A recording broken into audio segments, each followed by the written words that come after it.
my specific duties revolve quite a bit around just operational fire and supporting the local jurisdiction fire departments across the state.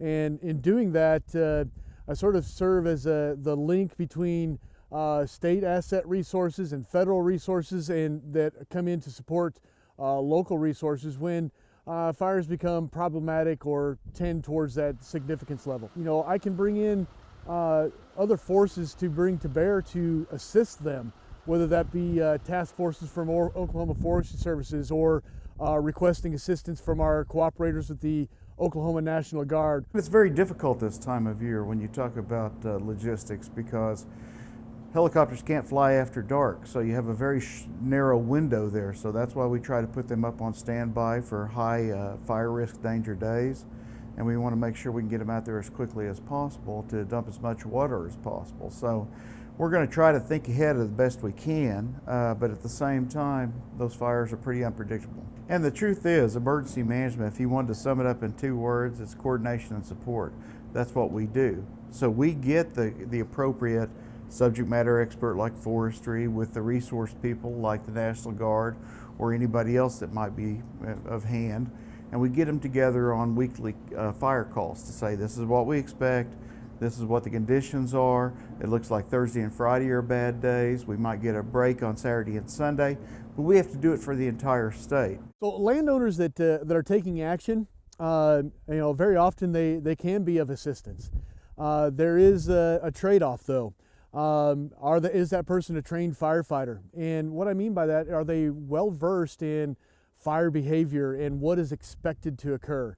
And you know, in the agricultural community, with their, you know, in touch with the land and that kind of stuff, that's fairly prevalent. But then again, you know, firefighting is best left to the trained and professional firefighters that we have across the state, whether they are volunteer, career, or within an agency.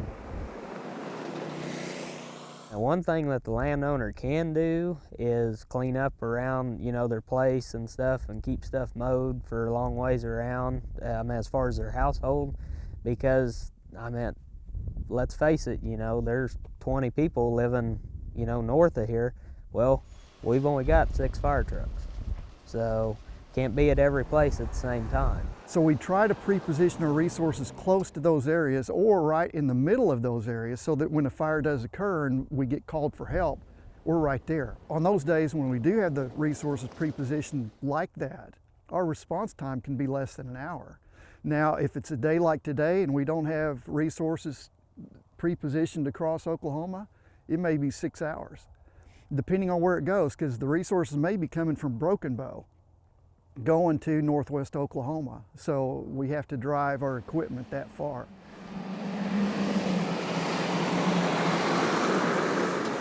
If a fire is occurring and it's imminently threatening a place where you live or a property that you own, if there's an evacuation that has been placed into effect, we strongly encourage you to heed that evacuation warning. Other things that can be of aid is you know, quickly advising us best routes of access. Some fires occur in places that have some difficult access, or that access may not be clearly visible. It could be a creek crossing that you have in place.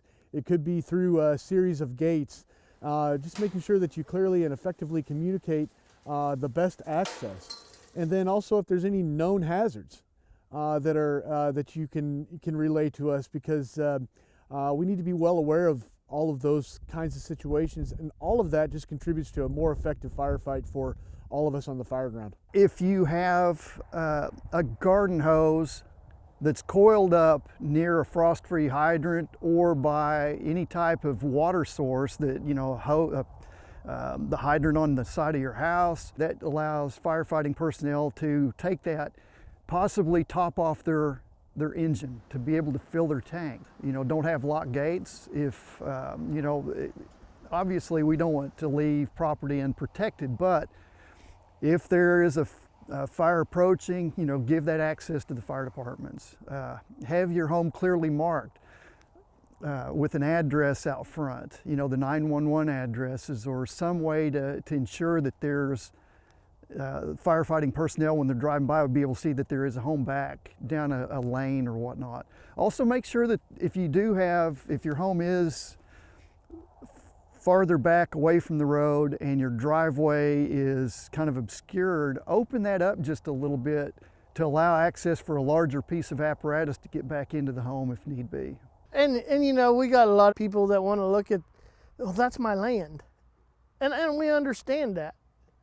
But in the same sense, you need to, maybe we can save your grass if you would stay back.